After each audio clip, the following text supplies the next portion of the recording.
तो आज हम लोग शुरू करेंगे संस्कृत के लिखित प्रश्नों के उत्तर। जैसा कि इसके पहले हम लोग पहले चैप्टर के मौखिक के जितने भी प्रश्न उत्तर थे उन सबको हमने कंप्लीट कर लिया है।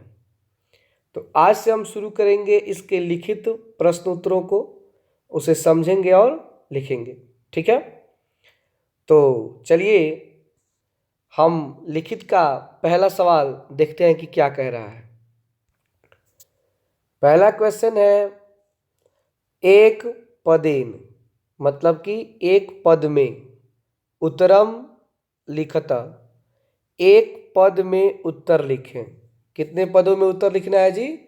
एक पद में उत्तर लिखना है।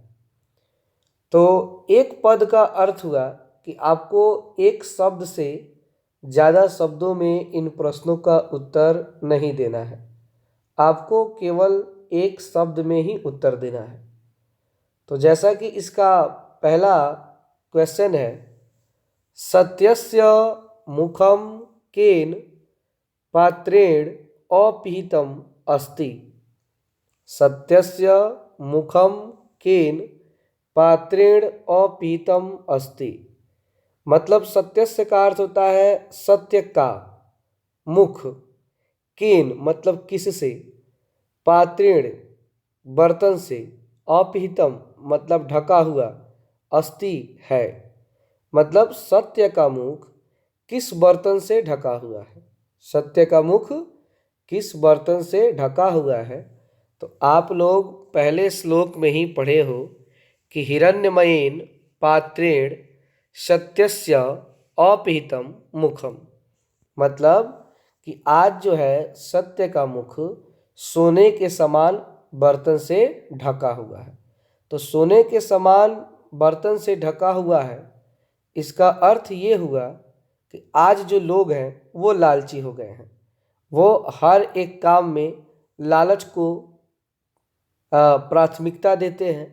सबसे पहले लोग ये देख रहे हैं कि अगर मैं ये काम करूँगा तो उसमें मुझे क्या फ़ायदा होगा, और फ़ायदे के आधार पर, मुनाफे के आधार पर आजकल कोई भी काम किया जा रहा है। तो सत्य का मुख जो है वो किस बर्तन से ढका हुआ है, तो हम कहेंगे हिरण्यमयेन, यानी कि सोने के बर्तन से। तो हिरण्यमयेन का अर्थ क्या होता है जी? सोने के बर्तन से। तो इसको समझ गए। चलिए अब ख नंबर समझ लेते हैं। पुषा कस्मय सत्यस्य मुखम अपावृणु यात।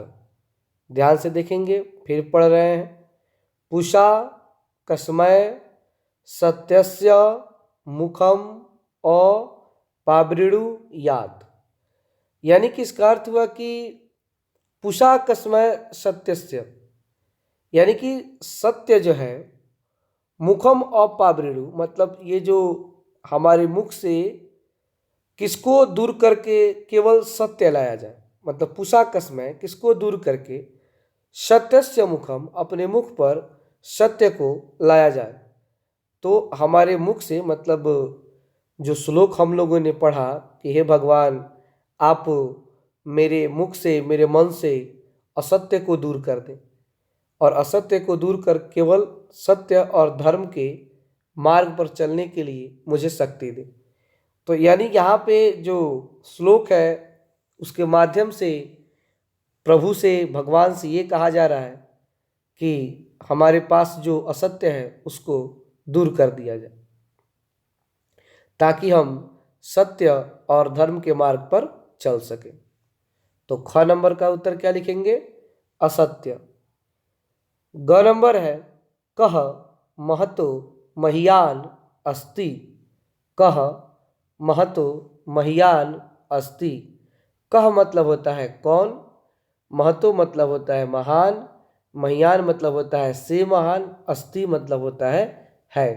कौन महान से भी महान है, कौन महान से भी महान है। तो वो कौन है जी? वो है आत्मा। कौन है? आत्मा। तो ग नंबर का उत्तर लिखेंगे आत्मा।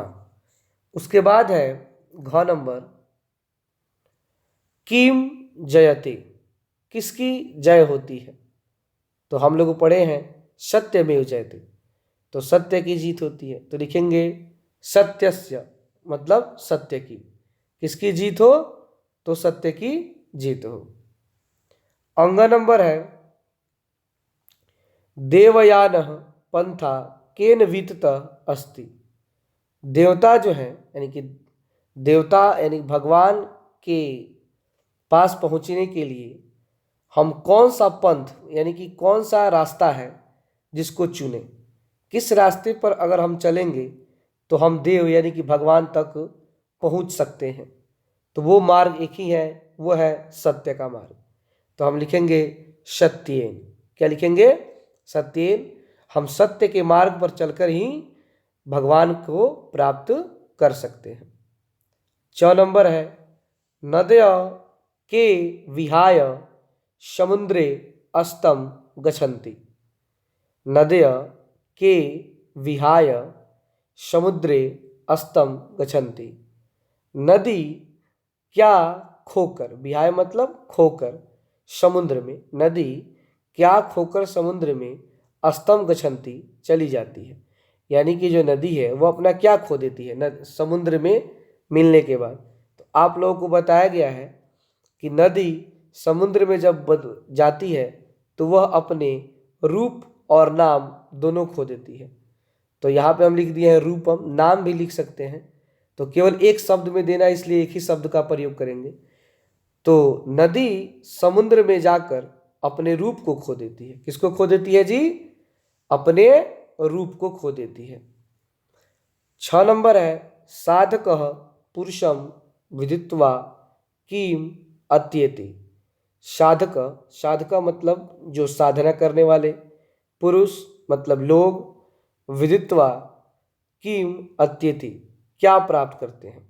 मतलब जो तपस्या करने वाले पुरुष हैं वो क्या, मतलब अपने पास उनको पता हो जाता है, किसका मार्ग उनको पता चल जाता है।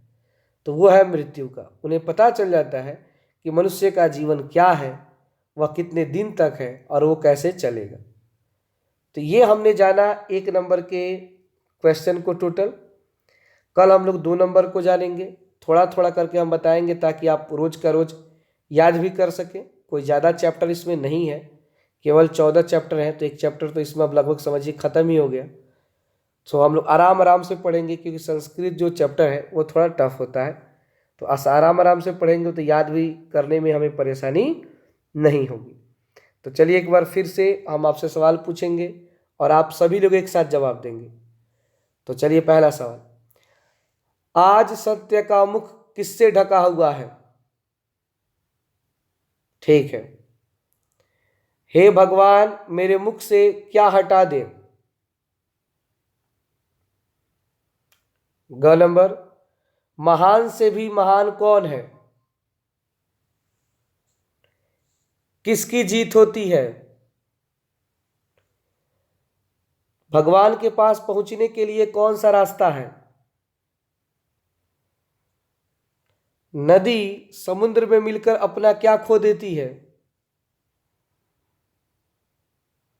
तपस्या करने वाले पुरुष क्या प्राप्त करते हैं? ठीक है, तो इसको याद कर लेंगे, फेयर कर लेंगे। ठीक है, कल इसके हम 2 नंबर सवाल से इसको पढ़ेंगे। आज के लिए इतना ही। तो चलिए सबसे पहले इसको उतार लीजिए। ठीक है।